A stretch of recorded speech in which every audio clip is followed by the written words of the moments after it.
Hello, beautiful souls. I can see that I am live right now. Yay, it's working. I'm just going to check that it's coming up. And you can all see me good. How is everybody? Let's have a look. Where is it? Can you see me yet? Let me know. I can't see. Where it's coming up. Let me refresh this.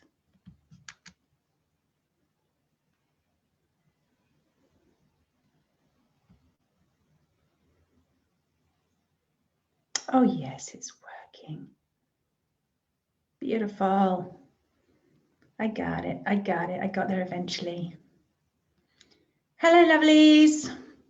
I know I didn't give much time this evening to announce I was going to do a talk. I didn't do one last week, but it's really wonderful to be here with you, however many of you join me this evening live, because I really felt inclined to share something really powerful that happened yesterday with a client.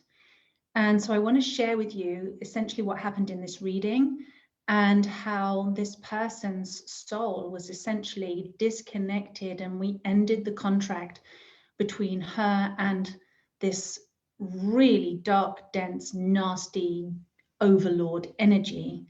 And I'm going to explain all about that. And the reason it's important, and it stayed with me for a long time afterwards, and that doesn't usually happen after I've seen a client. It's like I clear it, it's gone.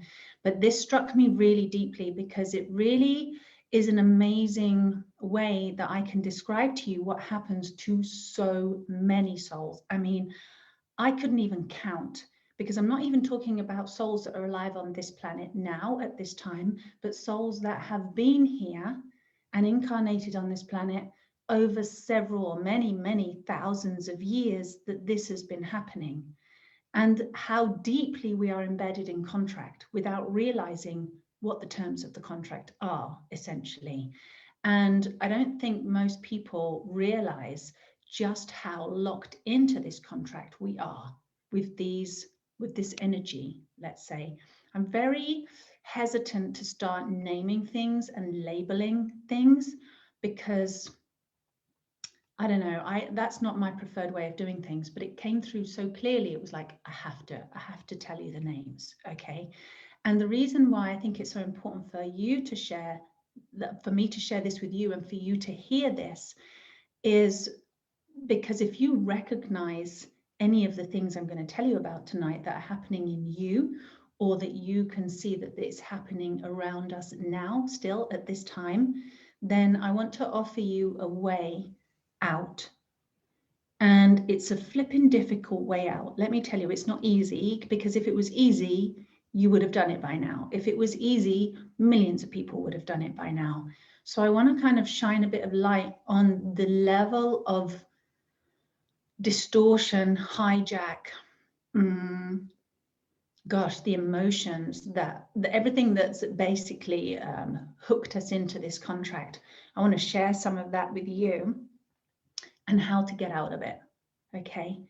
And it's easy, or I wouldn't say it's easy, it's become easy for me over the years to be able to help other people do this, because as a seer, I can see them.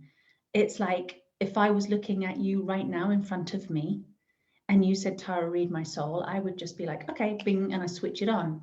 And it's like, and then all of your past, everything starts coming forward. But most what comes forward is what needs to happen for your absolute highest good now. So that's how I approach a client. And that always matches what they come to me with. Although they don't see the bigger picture, they just know the symptoms of it and what's not working in their lives. And then it's like I kind of become like the mirror of the universe behind them, and then start giving the pieces that enable them to join the dots and be able to them see the bigger picture and understand what they've become entrapped or embroiled in, or suffering from, and the bigger picture behind that suffering. And then because I'm able to see it, and because I was given certain tools, I'm able to help get them out. But let me tell you, when it's me in this situation, I have had to go to other people to help me see where I've got trapped in it. Because you know, it doesn't matter if you're like a healer or a light worker or whatever you are, all of us. I have to say, I can't see anywhere on this planet where people have been able to get out of this, although they probably exist, they may exist, I just haven't seen them. And maybe an exceptional few that have not been under the grip, if you like, of these powers, this power. So I'm going to share that with you. Hello, Elaine. Thanks for watching. Hello, guys. Thanks for watching. Just let me know. So if this is interesting to you. So I said in the topic there, purgatory, in the title, sorry. So this client came to me. I've seen her a few times before, and she represents a story of many, many, many of my clients over the years. It's the same thing, but slightly different version for everybody, because we all come from different places. So essentially, I see this person, she's suffering from chronic pain in the body. Her nervous exhaustion, nerves are completely fried. And she's a light worker, she's a healer. She's been doing this work for years. She's worked in lots of different things. She's very skilled, very knowledgeable. And yet she's in chronic pain and has been for a long time. And there's other things going on with her. So she's like, how do I get out of this pain?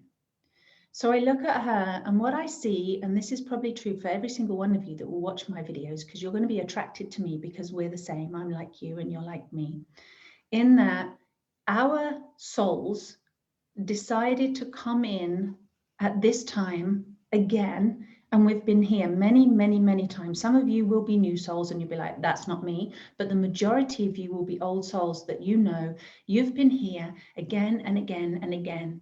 And how do you know that? Is because you have this weariness that is beyond normal tired. It's not like, oh, you just haven't slept properly or you're being a bit run down. This is soul exhaustion, because you've been here again and again and again. And you are one of those fighters or one of those healers or one of those warriors or one of the rescuers that feel that you are here to do something, big or small, to help save others, to help heal others, rescue others. How many of you can identify with that and feel that? It's just something inside of you. You almost can't help it, even if you like doing it or don't like doing it. It's like a compulsion that it's like, I've got to get out of the hamster wheel. I've got to help humanity get out of this perpetual loop of purgatory, suffering, sacrifice, all kinds of, you know, poverty, sickness, whatever it is. Is that you? So you're one of these souls that's come in and gone, okay, I know that there's something inside of me that can help. I know that I'm here for a reason. I know that like a seed, my soul has been put here again on this earth to anchor, to cultivate and to grow and to create some kind of a change. And like with this woman, it's like, but I've been doing that and trying so hard and working so hard and giving so much, right? Really giving of oneself to make that difference. And it feels absolutely impossible to get out of. So what's happening here? And this was me as well. I had a story similar to this, different, but similar. So when I looked at her and we did a lot of healing, and it's like looking at the overall picture, there was this story of looking back into her ancestry and going, okay, where did this come from? Where did this feeling of, you know, having to rescue, why did she have to rescue? Why was she feeling so much pain? And it was looking down into her ancestral lineage and seeing her mother and her grandmother and her great-grandmother and so on, and then her father and her grandfather and so on, down the lineages. And I invited her to take a look at her entire ancestral history, as if she could just turn around, you know, and you might want to do that right now or in your mind's eye, and just imagine, just turn around and go, if you could see your ancestors in spirit, the people that you came from, how far back could you see? How many people would you see? And when we looked at this woman's, there was a lot of people, very steeped like completely saturated in suffering. And suffering was the way of life. Suffering was the religion. To suffer meant you were pious, meant you were good, that you would give everything of yourself and apparently anyway, give everything of yourself, sacrifice everything of yourself, want nothing, have nothing, ask for nothing, and suffer immensely in like the void. It's not even empty, it's beyond empty, it's into the darkness, it's anti-life, it's suffering, it's pain, it's purgatory, it's perpetual hell. Except that isn't talked about, because to talk about it would almost make you go, well, why are you doing it then? Why would you follow a religion? Why would you follow a culture? Why would you be part of a culture that spreads such misery and suffering and sacrifice? But it's not talked about. But what happens is one of the symptoms, the emotional symptoms that comes through, is an intense amount of guilt that is felt. Because when you are a human being and you know you're going against your soul, even if it's on a very unconscious level or far back in the recesses of your subconscious, you're aware that you are not only perpetuating your own suffering, but because your beliefs, your religious beliefs, your moral beliefs are righteous and anchored in suffering. And so that's what you perpetuate in the next lineage of the family. That's what you are, therefore you teach it. And it's almost like inflicting the misery on your children and then their children and then their children, because we all have to be together. We're a family, we're a tribe, we're a culture, we're a religious group, we're whatever we are. And no one's allowed to escape this. We all have to do it, because if we all do it, then it makes it okay. And no one's allowed to pop their head out and say, but hold on a minute, I'm a starseed, or I'm a light worker, or I believe in love, or this isn't really the truth and reality, I don't want to suffer. Then it's like everyone turns their back on you. And I bet this is lots of you. And you're trying to say to everyone, hey, guys, please don't do that. It's really not good for you. Don't suffer. And they're all going, no, it's you. You're the problem. Because you're the soul that's saying, I don't know why, but I feel an absolute compulsion to rescue you from yourselves, right? Who recognizes this? But there's a guilt because these people know what they're doing on a very subconscious or even unconscious level, what they're doing. And so it's like there's a guilt because something's wrong. They're doing something wrong. They're complying with something that doesn't actually resonate with their soul. It doesn't sit right for their soul. It's not a well-being for the soul. It's not about thriving. It's about suffering. And that's what creates the guilt. Like, and the guilt is just like put under the floorboards. It's like, just keep burying it, keep burying it, keep burying it, keep burying the shame that comes with the guilt. And knowing I am so contradicting myself and I'm contradicting life, and I'm going to bury it because I can't bear to see it. And I can't bear to admit it, because that would make me humble. And there's a pride, there's a righteousness that comes with most of people's dogmatic or religious beliefs that say, no, I am right and I am righteous and I'm proud of my suffering, and suffering makes me a strong person. Suffering makes me a good person. Suffering makes me a pious, God-fearing person. And therefore, I am good in the eyes of the Almighty. I'm good in the eyes of the Lord. Now, even though the majority of us watching this, and many of you will be thinking, yeah, but Tara, I don't think like that consciously. Consciously, I know that God is a loving energy, or it's not even called God, or there is no God, but there's a loving presence, or there is source, and I don't consciously believe in suffering. But the problem is, like this lady, this healer, she didn't believe in it. But her ancestors have worshipped and feared. Now, I'm going to put worship and fear in the same category here. And I'm not saying all worshipping is fearful, and I'm not saying, you know, all your fear is based on this worship. But in this instance, I'm going to put the two together, because she was, she'd come from a culture, a very deep, long culture of people who feared God. And so that programming was in her, not only on a DNA level, as it's almost like a mold that I don't want to say mold. How do I say the right thing? You know, if I'm going to use mold as an example, you know, you could have a beautiful, healthy plant and then mold grows all over it. And then eventually the mold destroys what's beautiful and beautiful and good and strong. And it's like this, let's call it this,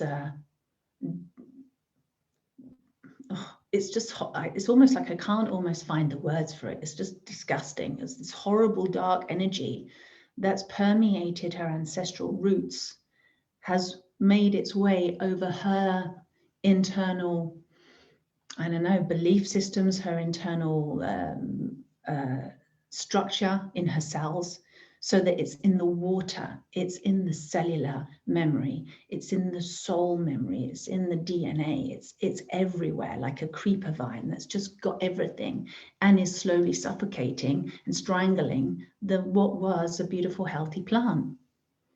And this is the nature of this belief. It's like you could be there going, no, I don't believe that. But the subconscious is there pulling you down, right? It's tugging you in. And why does this happen? And I'm going to get to where this comes from in a minute, right? How did we get like this? And how to get clear of it. Oh gosh, there's so much to say. I'm almost losing my thread here. What did I just say? I've forgotten what I was going to say. So where does this come from? So I traced it. I was like, we were looking at this together, right? So I know I'm not just, okay, channeling something or imagining. I'm seeing something that's actually there and she's seeing it too. So we look at the ancestors and she goes, yeah, it looks like this suffering looks like a very dense, immensely dense, thick, black, heavy cloud that has descended over people and it oppresses people. And what's that cloud? That cloud is belief. That's mental thoughts and emotional feelings that have become so done over time, run again and again and again and again. It builds up and creates a density, just like, you know, when the amount of water is collected in a cloud, it gets denser and denser and denser. And that's what happens with our beliefs and our emotions when we create, when we have a communal one, when we have a collective belief, it gets denser and denser and denser. And it was just like, oh, it was almost just so disgusting to just really see it and feel it and bring it into full consciousness. Because like I said, most people are sweeping it under the rug and going, no, I'm fine, everything's good. So I traced it. We go, where does this actually come from? And it has quite a masculine, although I wouldn't say like a man or a male, a human male or man, I would say a very masculine energy. And I use this word insipid. It's like, bleh. And I traced it and went, where do you come from? Because I like to meet these things head on. Where does this suffering come from? How long has this been happening? And I was like, this goes back after people, after people, after people, after people, like thousands and thousands of years. And I could see this energy going back up into the cosmos. And I tracked it and traced it. And the word that came to me was Anunnaki or Anunnaki. I don't know much about these things. It's not like I go out looking and researching and reading about these things, but I was like, right, that is a race of beings. We could even call it another dimension of beings, although they very much exist in this third dimension and have existed. And they came and basically appeared, and they're very dark. They were very dark beings, very, let's say, void of something, so empty, where the emptiness isn't just neutral, it's anti-empty, it's bad, it's longing, it's lacking, and in that lack there becomes greed and need and starvation and hunger and thirst to be fed. Something is like, you know, when you're so feed me, so needy, and it's contracted and it's just ugly and horrible. These beings have this energy, and the way that they appeared to us when they first appeared, and this is maybe going back 6, 7, maybe 8,000 years ago. I'm never sure on the date, but it's gone past 6,000 years ago. These beings were here, and they appeared to us as gods. They appeared to us in golden robes with like majestic, otherworldly beings, and their heads were quite a lot bigger, and they were crowned and adorned in these golden robes. So I look back into history and go, that sounds like Sumerian times. That's pre the ancient Egyptians. This is going right back to the days when people worshipped gods like Ra and the other sun gods. But they appeared to us as gods. So the humans at that time were very easily influenced. And without realizing it, we went into contract. Because when you've never seen a being like that, and as human beings, we have a sort of a predetermination in ourselves to almost feel less than. We very easily put ourselves in a place of unauthoritative, if you know what I mean. I'm trying to think of the right word, where we see another being and that's different to us and maybe bigger than us and very dazzling, very striking, very authoritative. The inner child in us, the innocent, naive, trusting child that's in every real human, will go, oh, just like we do with the parent, we put them on a pedestal. We go, oh, okay, you're better than me, you know more than me. I'm going to put you're on this pedestal, I'm going to look up to you, and I'm going to obey you because that's my innocent nature. Just like we do with our parents. They could be a kind parent or a very mean, nasty parent, but when we're little kids, they're still on that pedestal. We still seek to serve them and to obey them. Why? Because it's built into us as survival. We've got a mechanism in us that says if we do as we're told and we comply, then we're going to be safe.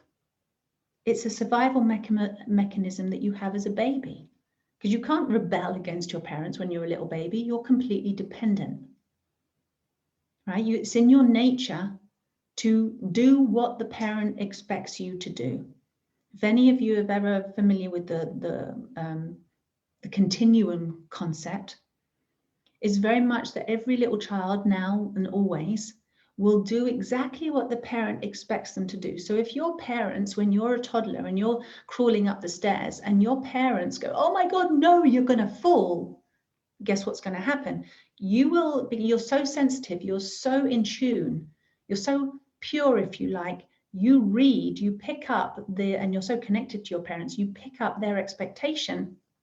And plus you're going to hear the words even if you don't understand them, but you pick up the vibe, you pick up the thought pattern, it imprints and you go, okay, they think I'm going to fall, so I'm going to fall. So that my parents, I fulfill their expectation of me, and so that they're going to care for me and love me and look after me, because you're not going to go against their expectation because then they might reject you. So it's a survival mechanism in human beings to do that. It's our purity, it's our innocence, it's our naivety. It's actually really, really adorable and beautiful. But to another race of beings coming in, going, look at these, we're hungry.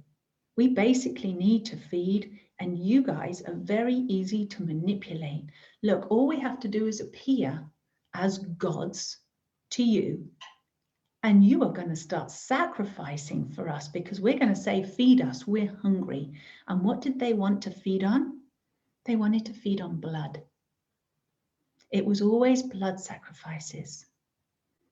And it wasn't just the organic ingredients of blood, let's say, that becomes the food, but it's the soul source, it's the soul essence that's in the blood that they wanted to drink from, because their soul source essence was so in lack, was so anti-life, that they were starving for something that felt real, starving for something such as soul, such as innocence, which feels so incredibly life-giving and nutritious and addictive in a sense. So I watched very briefly, it was very quick, all this happened very quickly, but I'm watching how this influence came in, and how essentially these people, these beings, appeared and adopted many, many, many different identities of what we now know or think of as religious leaders. Although, hang on, they're not really religious leaders, because Christ was not a religious leader. Christ was Christ, and then the religious leaders, you know, are the ones that built the religion around him. But let's say Jesus Christ, if indeed that was his name, it was like, let's adopt the persona, let's adopt the personality, the idol of these different people. And we reeled off a whole bunch. I was like, which gods can you think of? And she reeled them all off. And I'm not even knowledgeable on religions. And it was like, yep, that one, that one, that one, that basically every religion that you can think of that's been back in our history over the last 6,000 years has been hijacked. People's belief has been hijacked via these, what can I say, like saintly like people or idols, so that we would continue generations after generations to adopt and do as we're told and follow. Now, don't get me wrong. I'm not saying that Jesus wasn't a real man who was full of unconditional love and did amazing things and beautiful healing. But look at the story and start to look at the other stories of your religious icon, your idol. And I'm not even going to start to mention them here, but you know, if you're watching this and you're thinking of your family or culture's main religion, and the person that is, you know, the teacher, the instigator of that religion, did they suffer? Did they suffer for humanity? Did they promote that suffering was done out of love? This is a big deal. Did they make sacrifices that made them such a saintly, amazing being because of the level of their sacrifice? Was there blood involved in the story? Was blood taken, or was blood shed, or was blood given? Now, this is really important, because how do we get hijacked into this? Well, number one is the innocence and the not knowing what we're getting into contract with. When they say we're going to bestow blessings on you with these godly like beings, we're going to protect you, we're going to save you, we're going to give you great riches and great rewards and the kingdom of heaven and everything you could ever want, and you're going to go, yay, that's exactly what I want, yeah, we're all going to be happy. But on the other side of that coin, on the other side of that contract is, but you have to sacrifice something for it. And actually you have to suffer, and your suffering is godly. Your suffering is holy. It's like a pilgrimage that you suffer, that you starve yourself and go without food to suffer, or you give offerings and you sacrifice and you suffer, and you lose a child or a goat or a whatever it is to suffer. Or you lose your people and you must lose something and you must suffer and blood must be shed, wars must be fought, right? How many wars are fought in religion? It's all of them, because it's about the power and it's a sacrifice. Oh, well, people had to die to sacrifice themselves so that we could live now. How long has this story been perpetuated? And we've bought into it because we don't actually know of another way. It's been something that's going on so long. And how it's done, I mean, this was just ridiculous. It's like, so when I read people, virtually always I will see about 4 foot. So this is your crown chakra, right? If you're into chakras, you know, this is called the crown chakra. And it's where the cosmic or divine energies, the unseen energies, come into the human body and down through the center, the core energy stream of the body, and then out the bottom. And we're like a little bead on a thread, right? There's this thread connected to the cosmos to the divine intelligence of everything up there, and then the divine feminine intelligence and manifestation of everything down here. It's like being on this cord, and we're this beautiful little being in the middle that's the child of both of these energies, right? Matter and spirit compressed into a being. Now, for every person, there's other energy points or gateway points in the energy field that most people don't see. And about 4 feet above your head, there is something that I used to call the Christ star. And it's absolutely pure, beautiful, brilliant white light. And it's like a 6-pointed star like this that has a cross and then the other way. And it was like, it is like, it's a real thing. Everybody has it. And it's like the most beautiful, highest kiss of unconditional love that seals in your auric field, your immediate auric field. Your auric field will go out for a very, very long way, but your immediate egg of your auric field, and it seals in your natural protection, which are your layers of your energy body. And those layers of the energy body get finer and finer in vibration until they're absolutely pure golden light, angelic, in fact, unconditional love light. Like, you know, you can just imagine yourself. You've got several layers. You've got a blue layer here, and you've got some other layers here that are like your natural protection, just like a little baby chicken in the egg that's growing a little yolk. You've got the layers of that egg. And so the really powerful force field, or even like the planet actually, so the force field around you is sealed in and held safe, locked in. Your angelic energies are locked in with the Christ star when it's in place. Now, the reason lots of people don't seem to have this Christ star, well, it's there, but it's just like it's been hijacked essentially. And I'm not saying it's named Christ after Jesus Christ either. I just called it that. That's what it's called. It's Christed. It's like Lord over all the angels has been used to describe Christ, because that's the work that this chakra does. It lords over, it protects, it holds in place all of your energy field that holds you safe in unconditional love, safe and protected in your aura. Now, this has been hijacked, and it's a bit like if you take a coconut, you know, beautiful, lovely green coconut off the tree, and you poke the hole in the top, or you cut the hole in and you stick the straw in and you start sucking the coconut water. That's how these beings have hijacked us. It's a bit like we're the coconut and they are literally, I know it sounds crazy to some of you, literally supping on and drinking our soul essence through this Christ star because of the hijacking that's been done. And Christ is one of the points of hijack.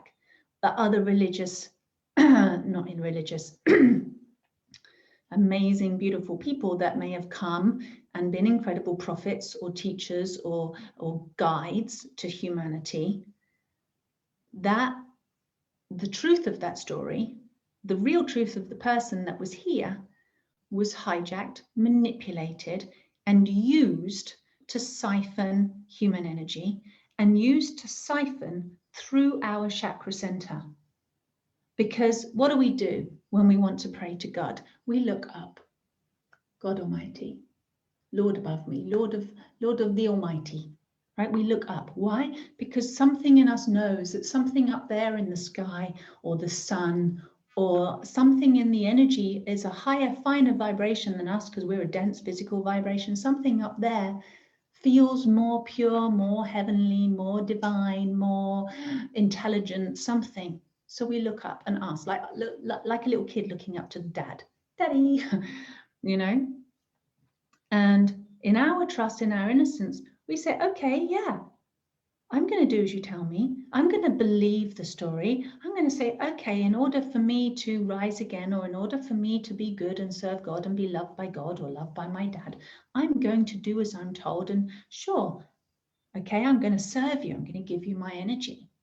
Okay, now you want me to sacrifice? Okay. Are you sure it's a good thing? Okay.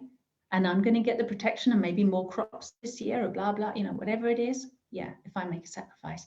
That's how it's come in over time. And that's what people have done. And it's literally like putting a straw right through your, what I call the core energy stream. Some of you other healers or light workers might call it something different, but putting essentially their tendrils, their energy, their straw right the way through you, and using that faith that we have in these stories of these divine prophets and healers and teachers such as Christ and the other guys, to allow ourselves to be absolutely enslaved. Now, the problem with this has become, are you with me on this one? Because the problem is that even when you realize and go, oh shit, this is really not good. I don't want to see any more wars. I don't want to see any more bloodshed. I don't want to sacrifice any more of my life. I don't want to suffer anymore. It's how to get out of it. How do you get out of a contract with a being or an energy or an entity that you can't even see? Because it's kept out of your field of awareness. And even though you're a conscious, loving being, your subconscious has suffered generations and generations and thousands of years of suppression of your true nature and annihilation and hijacking of your essence and your innocence. How do you escape something like that? How do you break a contract with something that's so insidious? You can't even see it. And we can point to, let's put it into context now. Is this still happening? Are there still, let's just be curious, are there still powers that are absolutely this same power, still doing the same story? And maybe you don't even, follow a religion. Maybe you follow science. Maybe you have, other people on those pedestals that you have been in servitude to and self-sacrifice to. And maybe you've, had surgeries so that you can be more like your idols. Or maybe you've, I don't know, whatever other sacrifice or changes or degradation to yourself that you've made or suffered, knives and blood in order to be like your idols. Maybe you've given blood. Maybe you've allowed things to penetrate your very body to take blood. You've given a blood sacrifice. Do you understand what I'm saying? It's like, and you think, no, that's medical, that's science. They look after me. We're still being like the little kids looking up to the authority and saying, yeah, I don't know, you know more than me. I don't know. I'll give up my body to you. I'll give up my health to you. I'll give up my own thinking to you, my own will to you, because also people are so scared to say no to the contract. But why? Because just like the little kid that won't do against what the parents say, expect of us, if we go against what the parents' expectations are, we're afraid of getting hurt, we're afraid of being damaged, we're afraid of being rejected, and we're afraid that we can't survive on our own without them. We are dependent. That's what happens when we're little kids. And is something like that still happening? Are people so locked into a dependency, thinking that we are, we're being fed, thinking that we're being fed. Oh yeah, here's your food and here's your medicine and here's your rights and here's your laws and here's how I protect you, and just sign all these papers, all these contracts, and I will protect you. And all you have to do is actually serve up your entire self and your kids and your trust and your faith and your will and your blood and your body and your organs to us. Do you see that? You see it's still happening. And it's like, whoa.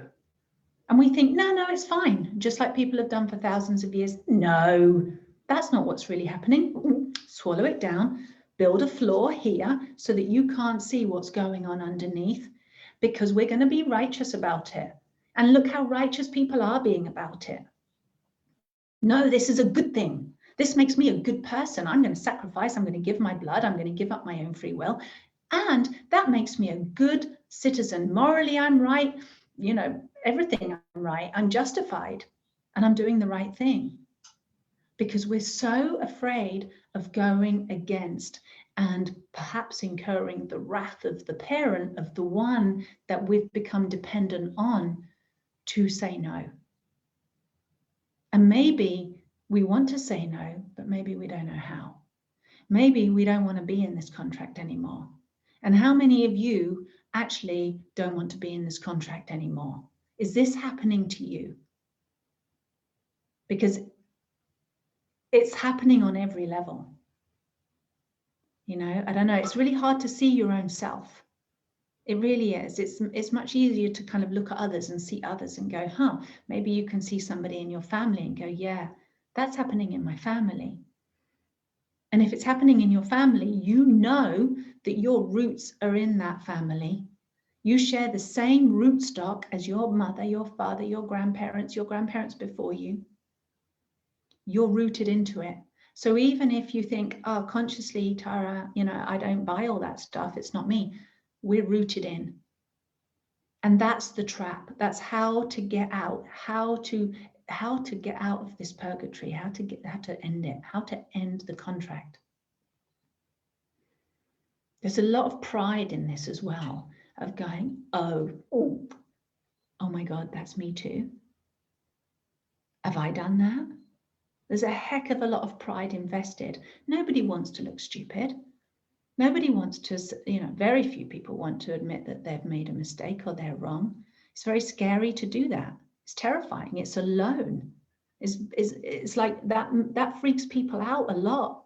Oh my God, I've done this awful. You know, when you've done some big mistake or you've been tricked by somebody that you really trusted, you've been betrayed by them, and you just go, how is that possible? It damages your psyche. It's traumatizing, intensely traumatizing. So for people to go, oh my God, that scientist that I trusted, that doctor that I trusted, that institution that I trusted, that crown that I trusted, that deity, that God, that idol that I trusted, is actually, if I really think about it, siphoning my soul, and I'm suffering, and they're on a pedestal and they are feeding off me and reaping all of the rewards, basically stripping me of everything I have, even my dignity. And worst of all, our innocence, our trust, being totally robbed, because we are naturally trusting and open and innocent, and that's just being totally robbed from us.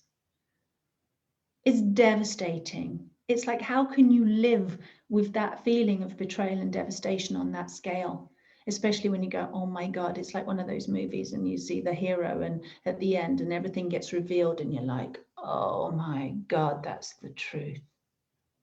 Right? And you might go, oh, that was a really, really freaky conspiracy movie. Oh, that's not real. And my friends, it really is. And I'm not saying that to freak you out. I'm saying that because we need to see how much of this is true for ourselves. And if we can see it in those around us, you can bet that you're one of them. We're in this together. We all are. We've been around this block enough times. Okay, that we're steeped in this. So how do we get out? And it's humbling. It really, really is humbling. To let go of something that we've been codependent on is really humbling. And it's almost like we have to be ready and willing to say, well, I just don't know. And I'm going to be okay with not knowing, because at least I'm not still in purgatory. At least I'm not still going to keep perpetually suffering and pulling in the next generation and passing it on to the next generation and keeping everybody stuck here. At least I can be the one to get free. And even if you're like the lone wolf that nobody likes you and no one else is with you, that's also a terrifying thing. I'm going to stand out. I'm not going to be loved. Because let's face it as well, how many people suffer to get love?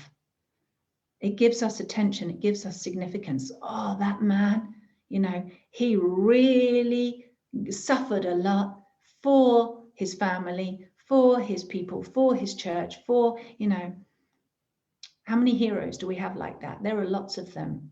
I go, God, he was a big hero, or she was an amazing hero, but oh, they died. They suffered, right? But they tried to help humanity. It's like all the hero stories end in suffering. And so we're kind of like sucked into it, like, I want to be a good person, and I want to be a rescuer, and I want to be a hero, and I want to be that one that, you know, but with that, it's like the suffering program is so deep. So we have to kind of be really honest with ourselves and be like, what would happen if I let go of this entire story? And now I released my own self-identity as being this person who does this, this, and this, and release my own identity from that. I'm willing to let the pride fall or the righteousness fall and be like, actually, we're going back to the birth. We're going back to the beginning. Go back to the innocence. Go back to the core essence of who you are. An easy way of saying it, I suppose, is a huge, massive ego death. It's one way of describing it. It's a description that people use. To go back to your innocence, just to go back to your absolute source essence. Reclaim that source essence and be willing to. On an internal level, first, forget about papers and signatures and petitions and all that stuff. It has to happen in here first. Otherwise, it's all kind of, it's going through the motions, but nothing's changed in here. It has to happen in here. You have to go, what if I stop being part of this? Who am I? Who am I then? Where do I belong? And I'm not talking about cutting off your family, cutting off your roots, because you cannot cut your roots. You can stop seeing your family, even for your whole life, but you can never cut the bloodline. You can't cut the ties. You can't cut the energetic bonds and the invisible umbilical connections between you all, because you're family, we're community, we're tribe. You can't separate energy by cutting it. It's like trying to cut a laser. You can't cut a laser. It's just not going to happen. You can put something in the way and block it, but you can't cut it. So we cannot block, we cannot cut, and sever our ties. You can't cut yourself free. And that's where many, many people have gone all you know, up the wrong garden path, because lots of people say, oh, just cut the ties. I'm sorry, guys, it doesn't work. So what needs to happen is making the choice first to return yourself to yourself, that you belong to you. That no matter what state you're in and how betrayed you feel, or abandoned by, or, you know, different to everybody, that you belong to you, and that you are going to reclaim your essence, and not give it away to anybody, and not sacrifice it or sell it. Your soul belongs to you. It has your code, your signature. It's embedded with your essence. It's yours. And I don't mean in an ego materialistic sense. It's yours because it is. It's because it's written, because it's encoded as a you that is more than just this physical form. Because when this physical form goes, your soul continues. Your soul takes another shape and another form and has another experience. It keeps going. It's an amazing, eternal, living organism, if you like, or energy. And it's pure. We collect the muck of memories along the way, and pain, and memories from past lives and other times, where it's like, that's got to have resolution. That's out of balance. It's out of harmony, like a stain on your shirt. You know, it has to be cleaned. But it's not your soul that's dirty. It's what's got clogged up in the energy, right? Like anything, you can just clean it and it goes back to its pristine nature. That pristine nature, I'm inviting you to reclaim. And I'm also inviting you to reclaim and say, okay, I got mucky in this journey. Yeah, I got scars and stains and wounds and hurts and betrayals and guilt and shame and whatever, not enoughness and whatever it is. But I'm going to take all of that with me, and I'm going to put my protection back again. And what is your protection? Is unconditional love. Unconditional love for all of the wounding and all of the trauma and everything. where you've been manipulated and programmed and sucked into a contract with something else that you don't even fully understand. We all, in our souls, we remember, and in our biological memory, we remember. It's all in there. It's all written in there. So on some levels, you do remember this. And then this is what I did, right? This is how I have done this for this client that I had the other day, and this is how I do this for everybody. And you can actually do this for yourself. It's different. I won't say it's easier. It's different when you have somebody with you and that can do it with you and to witness it with you, because that the two witnessing and the two being there together makes it really even more powerful. But you are powerful enough alone to do this for yourself. Okay? You and your law of love. And by absolute love, you can command, because you are absolute love. You don't need the commandments of somebody else. You don't need to do somebody else's bidding by their command, even a heavenly or a divine or apparently holy command. If you're doing that, you're subjugating yourself to somebody else's power. Even though you might go, but I love that deity, I love that guru, that teacher, that whatever. That's fine, love them. Give them your love, but don't give them your power. Because by doing that, you've created a codependency and you've created a contract by which another entity that might look shiny and golden on the surface, and there are many, many people who worship shiny, golden looking beings, physical or non-physical, imaginary or apparently real, and then behind that, you know, the facade, the glamour, it's called fairy glamour, where you put on the gleam and the shine and the lights but behind that, what's operating that is insidious. It's out for your blood, it's out for your soul. And the only way you're going to know this is by if you have suffered and if your people suffer, and if the whole teaching behind whatever you believe in is that you have to suffer for it. Whether it's suffering for beauty or suffering for money or suffering for God's love or suffering for whatever it is, okay? The suffering behind it, you know that there's something behind the glamour that is you've got into contract with, where you are giving your power to, whether you realize it or not. And this is about saying, okay, I'm not going to fight. I'm going to surrender. I'm going to humble. I'm going to come back in and I'm going to own my own power, my own divine energy, my own divine source, my own love.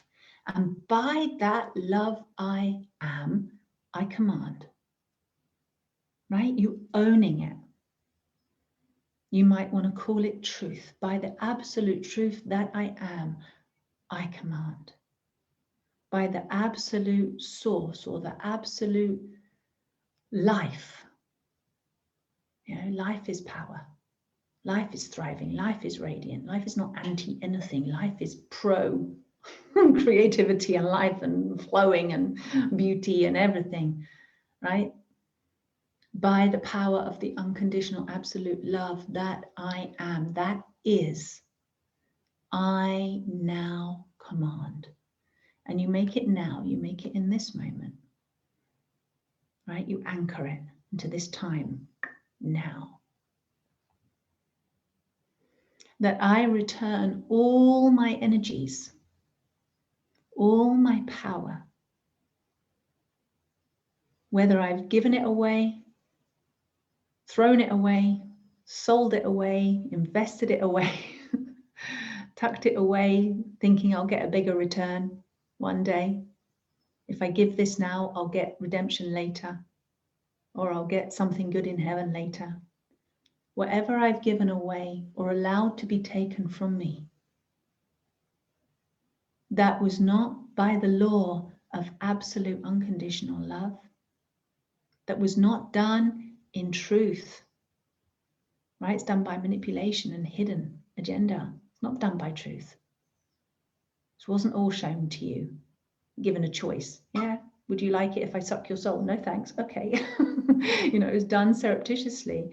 By the power, the absolute truth, I command that everything that is truly mine and is me, of my sovereign being, of my will, of my thoughts, my beliefs, my feelings, I return them to me.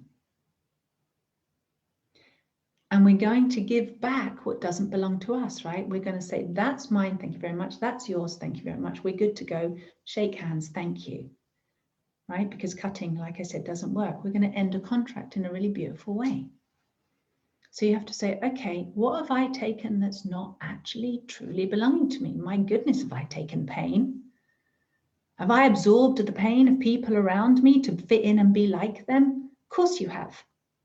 Have you absorbed the emotions, the emotional weight and heaviness and debris that people didn't know what to do with? They didn't know how to resolve it. They didn't have the means, the wherewithal, the intelligence, the consciousness, the tools, or whatever it was to resolve the emotional baggage, the emotional cloud that hangs around people and is definitely, I mean, it's all, you can almost scoop it up off the ground these days. It's so thick, right? Have you absorbed that? Yes, you have. You pick up on it. You can't help it. You're a beautiful, pure little droplet of pure energy. You're going to pick everything up. You're going to feel all of it. So you have to go, okay, right, this pain, it's not actually who I am. It's not something I'm born, therefore I must have.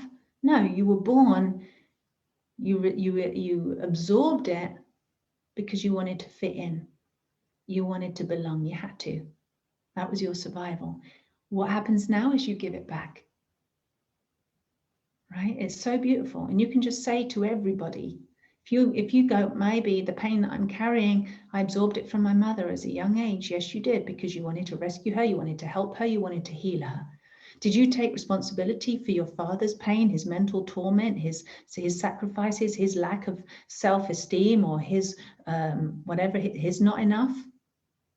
Did you embody that and take that responsibility on for him and start carrying it for him? Because you're like, oh, my dad, I need to look after my dad. I need to be like him in order to support him, or I need to try and take that off him so that he's happy, because when daddy's happy, everything's better. Everybody gets looked after. So I have to sacrifice myself. You're doing this as a child, right? Without even thinking, taking on that responsibility, taking on that pain so that your father is happy and he can shine bright and he can be your beautiful hero again.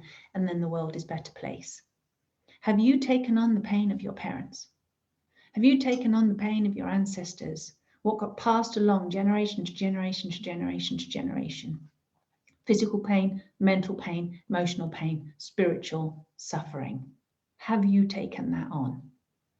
And you have to say, I'm really sorry, guys, and do exactly what we did with my client. We turn around, whether physically or mentally, or have an inner reflection and get a sense of your ancestors around you, because they're still around you in spirit, whether you see them or not. They're still there. They're unresolved, they're unhealed, and they cannot go back and merge with the absolute divine source, because in their soul, there is still separation. There's a big program of separation. So they're still in a separate kind of state, apparent. Then nobody's ever actually separate. It's like trying to say a drop of water in the ocean is separate from the ocean. It's not. But there's an apparent state of separation for that soul, because it is it's soaked up so much density and pain and suffering that it doesn't vibrationally match source anymore. It's out of whack. It's out of harmony. It's out of balance. So for that reason, you have so many ancestors around you in their souls that are not in harmony, not in happiness, and still in purgatory, still stuck in this loop of suffering, even though they're not even in their bodies. Right? So that's around you, spiritually, psychically. So you can call them in and say, hey, everyone. Hey, ancestors and grandfathers and grandmothers and everybody. And feel into it. How far does it go? You can use your imagination, or you can just use your insight and see or feel, get a sense of whatever is your strongest sense. Maybe you can hear them. Maybe you just be curious like a little kid. Oh, I wonder how far what was the religions in my ancestors? Where did they come from? What was the culture? What was worshipped? What sacrifices took place? We go back thousands and thousands of years. And you say to everybody, hey, everyone, I'm really sorry, but I don't want to do this anymore. It's like, I'm really sorry, but I'm going to break contract with you. And it's a bit like, I'm really sorry if that pisses you off. I'm really sorry if that makes you feel afraid. I'm really sorry if that makes you hate me and not be able to relate to me anymore. I'm really sorry if you think, oh, I'm just, trying to get attention, or whatever it is that comes up for you, trying to be special, or that I think I'm different to you. I'm really sorry that I don't like you. I'm really sorry that I don't like what you're doing. I'm so sorry I don't agree with you.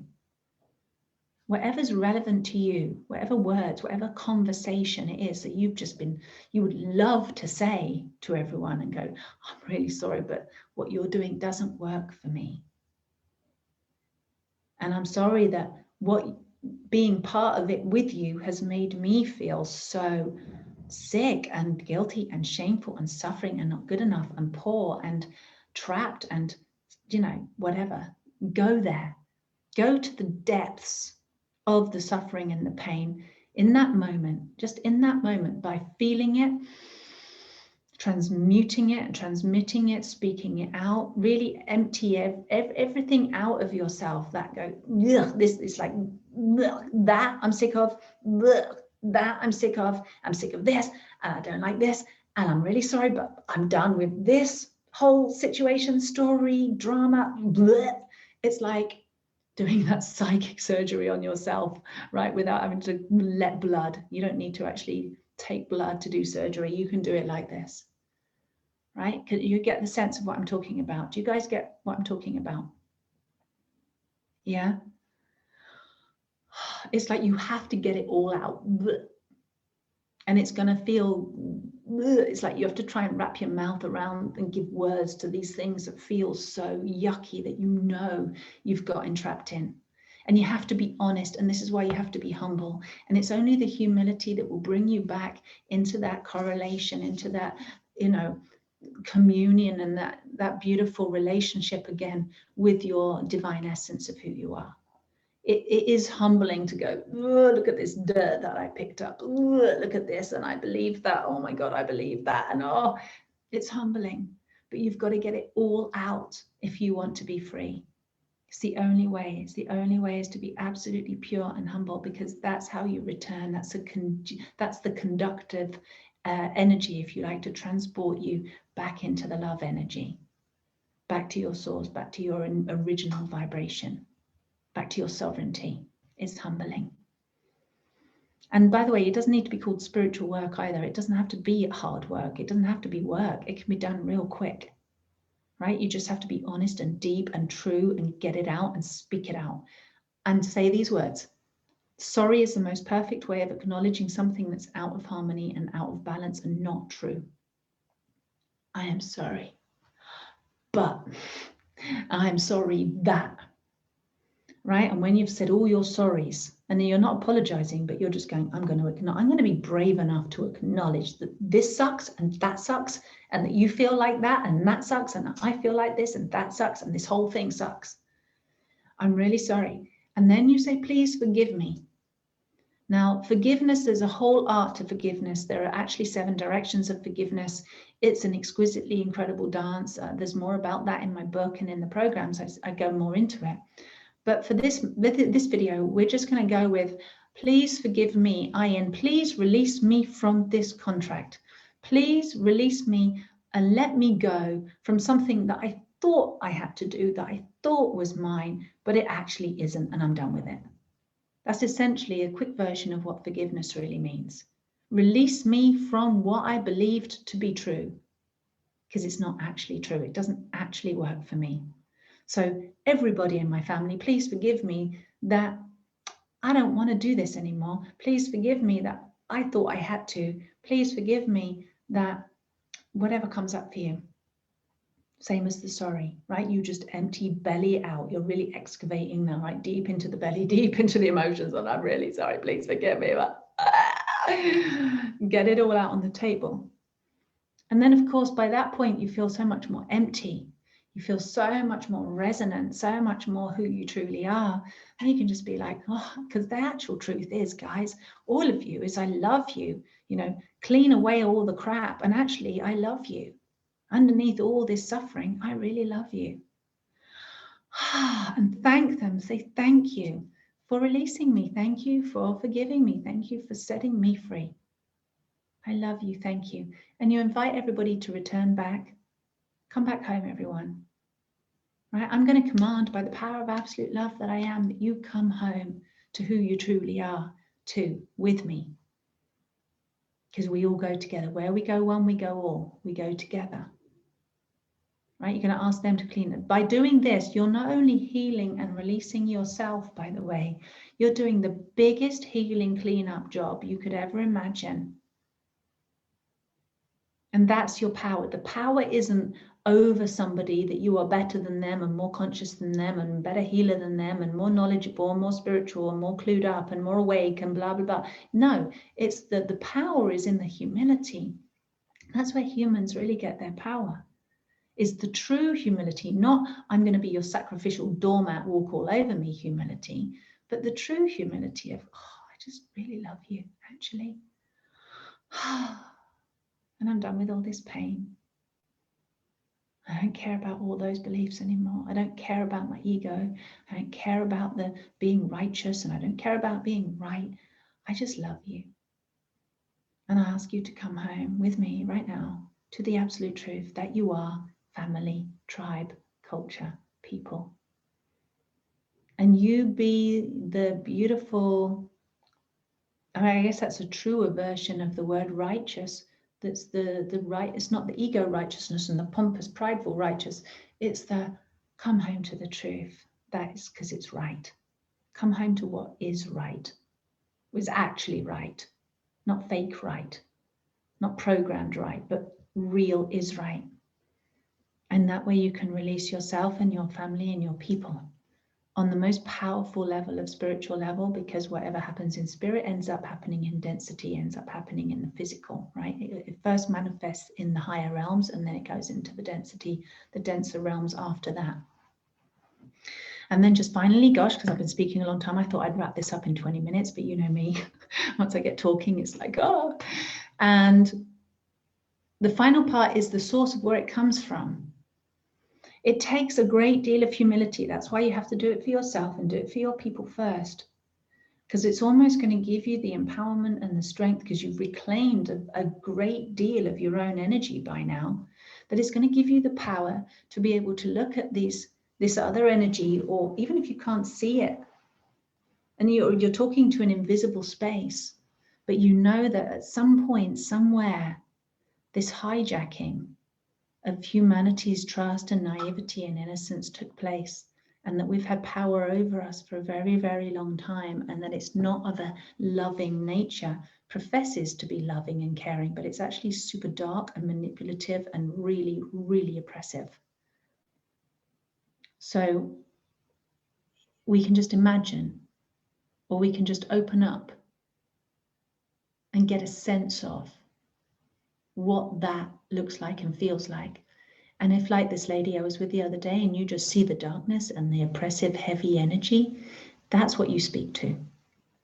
If you actually get to see the beings or the energy or the place where this comes from, and it might be different from what I've said. Just because I've said it, it could be completely different for you. You might, whatever it is that you see, go with, right? And you speak directly to that.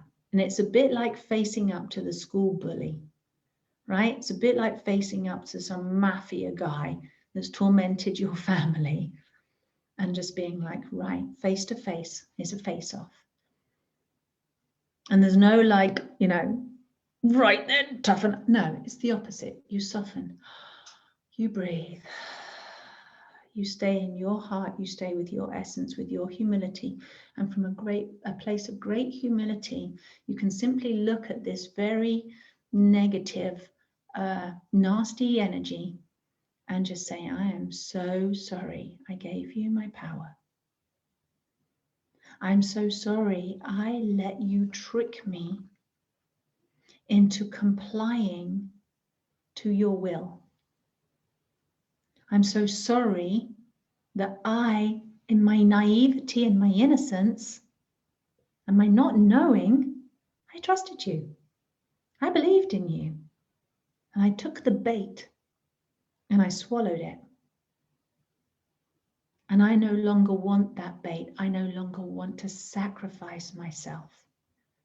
I no longer want to sacrifice my own humanity, my own blood, my own sovereignty to you. And I'm really sorry if this pisses you off. And I'm really sorry if you think that you can scare me or have power over me again. And I'm really sorry because you can't. So please forgive me if you think you have more power than me. Please forgive me if you think you can take from me again. Please forgive me if you think I'm scared of you, because I'm not. And please forgive me, I am no longer your servant and I am no longer in contract with you. Here's your contract back. Right? And by the power of absolute love that I am, I now choose and I now command that you return to source or wherever you need to go for the highest good of you, the highest good of me, the highest good of all humanity, and go back to wherever you need to go so that you can be healed.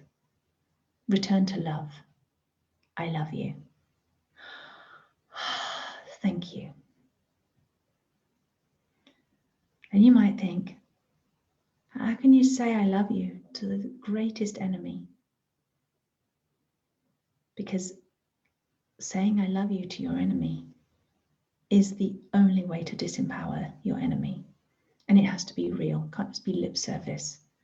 And it is real because that's who you truly are. And your pure little innocent, naive and trusting, gorgeous heart and soul, that's your default. That's who you are. You clean off all the muck. You can't help but be unconditionally loving. It's only the dirt and the muck in the way that stop you from feeling that that's who you are and stop you from seeing yourself. It's like the story of the golden Buddha that was covered in the stucco plaster, the cement, and it got passed around and kept in yards and kept in old ruined places and junkyards for ages. And not junkyards, but I'm being storytelling here.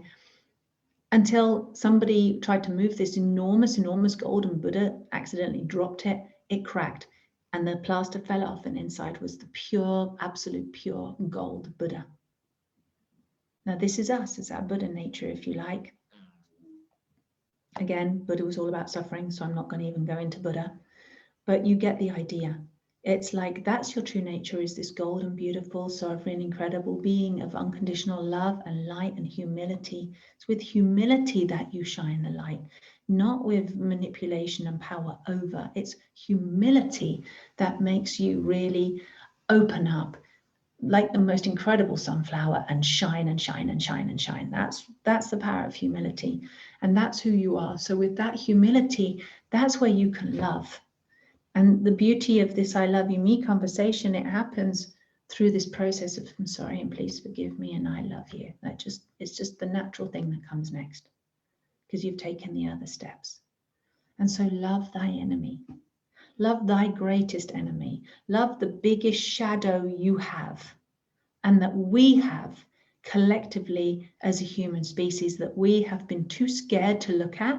We didn't want to look it in the face. We were scared of what we would see. We know that the powers that control us are not really human, because how could humans do such a thing?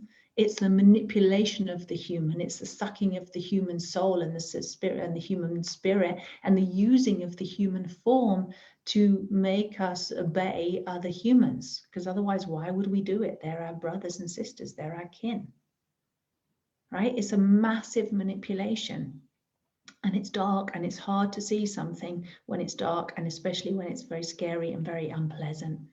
But that's where again we have the humility, we have the grace, we have the love to look at it and say, you know what, actually the truth is I love you, and thank you for helping me, that it took all these years, all these lifetimes, this much suffering for me to finally accept and realize in my humility and my innocence and my naivety and my apparent total fragility and vulnerability as a human being, But it's taken all this power of you over me to make me realize that actually that's not who I am. Who I am is unconditional love.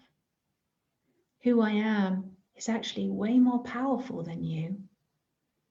And that's why, and only because I didn't believe in that, because I didn't believe in myself. I was willing to believe in you, God, deity, idol, but I wasn't willing to really totally know, see, and believe in myself. And that's why I gave my power away. But actually, thank you for helping me now realize how powerful I am, and that my humility and my love and my innocence is my power. And you're not having it anymore. Right? You are not having my innocence anymore. You're not having my power. And then your shield that I was talking about earlier, your egg-like or oval-like energy field, you've I would say re-Christed yourself, in the sense that you have replaced, like the stopper in the bottle to stop all the contents leaking out, right? You've put back your Christ star so that your energy field is a protective aura around you of unconditional love, and nothing can touch you. Nothing, unless you go and naively give your power away again, because you bought some story, hook, line, and sinker, that you're not as valuable and amazing and powerful as you thought you were, and that somebody else is more powerful than you, and you give up yourself again. Right? You are the most precious thing in this universe, in this known universe. There's much about the universe we don't know, but in the known universe, you are the most precious thing. You are the treasure. You are the gold. You are the food. You are the oh my goodness, you're the deity in a sense. You're the one. And you have to realize, you have to start cleaning off this muck of your beliefs and your concepts, and rubbing your eyes clean and seeing how incredibly powerful and beautiful and divine and innocent and pure and amazing you actually are. And the power in that, and reclaiming you. And you be the one to look after you. You be the one that makes decisions for your highest good and your well-being, and what feels right and what doesn't feel right. If it doesn't feel right, don't do it. Just simply go on your own internal knowing, because you know more than you even know that you know. But it's time that you started knowing what you know, right? And stop giving the power to somebody else that they know more than you, because they don't. No one knows more about you than you do. So get to know you. Read your own book of your own soul. Read your own heart. Read your own feelings and your emotions, and be with you, because you're amazing and powerful and beautiful. And it's very easy for us to reverse this entire situation that we have on earth right now. It's like it's doing the opposite, the counterintuitive thing. That in order for us to survive as a species, or in order for maybe you, I almost didn't say it, but maybe for you to survive personally, I'm not actually going to say that. It doesn't feel right to say that. But I'll just say maybe, right? For the survival of us, that when each of us starts to reclaim, all that power that we've given away becomes less and less and less and less and less. And it's like snapshot. No, you can't feed off me. You can't feed off me. You can't have my energy. You can't have my fear. You're not going to feed off my fear. You're not going to feed off my innocence. And we start owning and becoming sovereign in our own energy fields again. Then we're breaking the contract, and that power that has had power over us is disempowered. It's a bit like pulling the plug out. Each and every single one of us pulls out the plug and says, nope, you're not having my power. And just feel and imagine and dream how that's going to be on the planet when we do that, because we are doing it. I think some people just maybe don't know how, or it gets very confusing according to which book you read and which video you read and watch and everything that you do. So I'm just sharing with you very honestly exactly pretty much exactly how I do it in a session. It gets a bit more detailed, obviously, and I've got more time to go through it. And I'm also not saying this so you'll jump on and do a session with me, because I literally couldn't see all of you, and I don't see that many clients anymore in one-to-ones, because I'm doing other things. I'm writing books and making the programs and things that help you to help yourself, because I'm definitely not here to like go, okay, let me unplug everybody.